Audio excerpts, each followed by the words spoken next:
Now at 5 a.m. on WKYT this morning, a fire at a Scott County home near the Fayette County line has blocked a major Lexington road this morning. We'll have more coming up for you in a live report.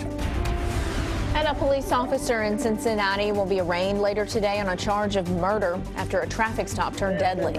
And authorities in Jessamine County are looking for a dog owner after a puppy was found starving outside a dumpster. Tracking, alerting, protecting. This is WKYT This Morning. Good morning and welcome into WKYT. Here we are on your Thursday, rolling toward the weekend now with improvements coming in weather. I'm Bill Bryant. And I'm Rebecca Smith. That's the good news, is that we're really going to see a nice little improvement, some of the humidity lowering, and Mike is here to tell us all about it. Something that make all of us happy. I mean, that's just the way it goes. You get some sunshine in there, you get dry air, and boy, things really work out for you. I tell you what. First Alert Defender Live Radar, there is your look outside. Couple of sprinkles, couple light showers are possible for the far east and southeastern zones, places like the mountainous regions. But for the most part, we are dry really until next week. I mean, it's going to take some time. Temperatures are there in the 70s. Doesn't feel great just yet, but this afternoon it will. I know 84 kind of stands out, but that humidity is going to be much lower with a lot of sunshine. Focus of the forecast is just that fantastic weather all the way through your weekend. I have a lot of events to talk about, and I'll show you your weekend weather coming up in a few minutes. Okay, see you then. Thank you. New this morning, a Scott County home near the Fayette County line is heavily damaged after a fire. And the fire started about 2:30 or so this morning, but it has shut down Leestown Road. WKYT's Michelle Chamberlain is live at the scene with more on this. Michelle, how long do authorities expect the road to be closed down? You know, Rebecca, they expect this part of Leestown Road to be closed for at least another hour. Just to give you an idea as to where we are, I can see the Scott County sign, and it's closed all the way down Leestown Road till we get to Payne's Depot. And all of this is closed due to a house fire that started around 2:30 this morning. That fire will definitely keep the lines running in the hydrant, so that's going to be closed for another hour. Thankfully, no one lives in the home, so there are no injuries to report. The owner moved out about 2 weeks ago, but the power remained on in the home. Now, the cause of the fire is still unknown, but KSP arson investigators, along with the Scott County Fire Department, are on the scene. Now, once again, the officials believe this road will be closed for at least another hour, so you need to find alternate routes when you're heading to work this morning. Live in Scott County, Michelle Chamberlain, WKYT. All right, thanks so much, Michelle. Investigators are still trying to figure out what caused a deadly crash in Lexington. The Fayette County coroner says two men, 64-year-old Douglas McNally of Middletown and 63-year-old John Akey of Lexington, died in the wreck. Investigators say McNally was driving a BMW. Akey was a passenger. Lexington police say that car and two other vehicles were involved in the crash on Bryan Station Road near Johnston Road. The BMW ended up pinned against a fence. A disturbing discovery near a dumpster in Nicholasville. Jessamine County Animal Care and Control says someone found an abandoned and starving dog there. The 6-month-old puppy is thought to be a pit bull mix. The Jessamine County Director of Public Services says she was so tired and hungry that she could barely even walk when they first found her. They say the puppy is now getting some help and seems to be very grateful for that.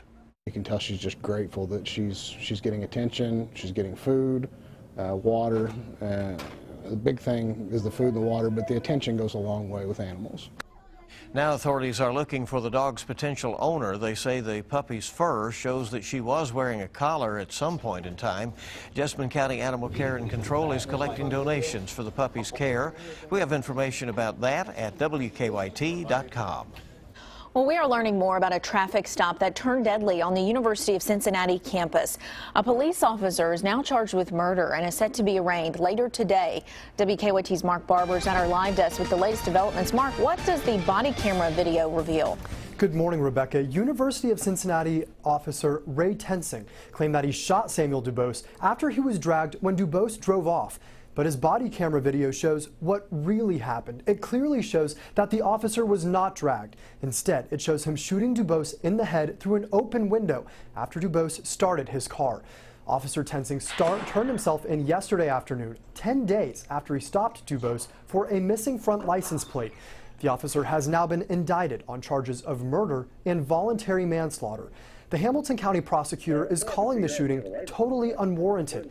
He says he has watched dozens of police-involved shootings, but this is the first time he has had no doubt that the shooting was murder. People don't get shot for a traffic stop unless they're violent towards the police officer. And he wasn't. No justice, no peace. After Officer Tensing was indicted, hundreds showed up for a Black Lives Matter rally for Dubose. Now, coming up at 5:30, we'll show you how the 43-year-old's family has been calling for peace, asking people to honor his memory. From the live desk, Mark Barber, WKYT. Well, a federal judge has dismissed part of a 2011 fraud lawsuit against disability attorney Eric Kahn. According to our news partners at the Herald Leader, the judge ruled the whistleblowers who filed it didn't provide evidence that any of Kahn's clients improperly won disability benefits. But the judge ruled the lawsuit can proceed, with counts claiming Kahn conspired with a Social Security administrative law judge to collect legal fees he wasn't entitled to. Coming up on 5:06 now on WKYT this morning, firefighters are trying to figure out what started a warehouse fire here in Lexington. Firefighters say a truck caught fire yesterday in a dock at the FedEx facility on Buck Lane. Dozens of firefighters responded to the call. They say it didn't take long to put the fire out. The sprinkler system had managed to contain the fire to the truck. We stretched some lines and extinguished the truck. While the fire itself didn't damage the warehouse, firefighters say there was smoke and water inside the building. Well, a man from eastern Kentucky died while hiking out in Colorado. They say 21-year-old Joseph Combs fell off a cliff. He was originally from Hazard. Friends say he had moved to Colorado to start a new job as a chef. He graduated from Hazard High School 3 years ago. Those who knew him say he was truly passionate about soccer. As a teammate, he was great. As a student, he was the most laid-back kid on the planet. He was just a good kid. Anything that you need done, all you have to do is ask Joseph, he'd do it. I mean, he had that community spirit. I mean, nothing was too big to ask Joseph to do. Well, Combs' funeral will be tomorrow night at 7 at Maggard's Mountain View Chapel in Perry County. We now have some incredible video showing the roof of a Lexington church after it collapsed. Unmanned Services Incorporated shared this drone video that the company shot yesterday. Part of the roof at Palomar Baptist Church on Fort Harrods Drive collapsed. No one was injured in that. The pastor says church leaders first started noticing some problems with the roof back in the spring, and over the last few months they had not been using that part of the building where the roof collapsed. We believe in prayer, and we know that God is able to get us through a tight place like this. And the building went up by faith, and it'll go up by faith again. The pastor says his church does have insurance to pay for the damage. We have no word yet on what caused that collapse. Well, a victory for a Kentucky bourbon manufacturer. A federal judge has rejected a claim that Maker's Mark used false advertising. Two plaintiffs out of California said they were misled by the handmade claim on Maker's Mark bottles. They say that claim led them to buy Maker's instead of a cheaper whiskey.